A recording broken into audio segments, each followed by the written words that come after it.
আপনি হাবিল হন, কাবিল হতে যায় না। কারণ কাবিলের আমল নামায় নবী সাল্লাল্লাহু আলাইহি ওয়াসাল্লাম বলেছেন কিয়ামত পর্যন্ত যত মানুষ খুন হবে, হাদিসটা শুনেন, কিয়ামত পর্যন্ত যত মানুষ খুন হবে সমস্ত খুনের একটা পাপের অংশ কাবিলের আমল নামায় যুক্ত করা হবে। কারণ কি? কারণ পৃথিবীর ইতিহাসে সেই প্রথম খুনের সিলসিলা চালু করেছিল, সে তার ভাই হাবিলকে হত্যা করেছে। হাবিল কাবিলের এই সুন্নত এখন নাই, আছে?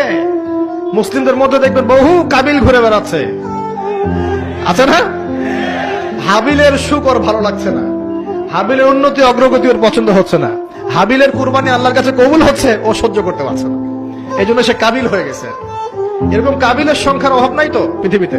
আর বারবার বলছি যে ভিতরের শত্রু চেনা খুব ডিফিকাল্ট, বাইরে গুলো চেনা যায়। আমরা দোয়া করি আল্লাহ রাব্বুল আলামিন ভিতর এবং বাহিরের সব ধরনের শত্রুতা থেকে ইসলামকে হেফাজত করুন, আমিন।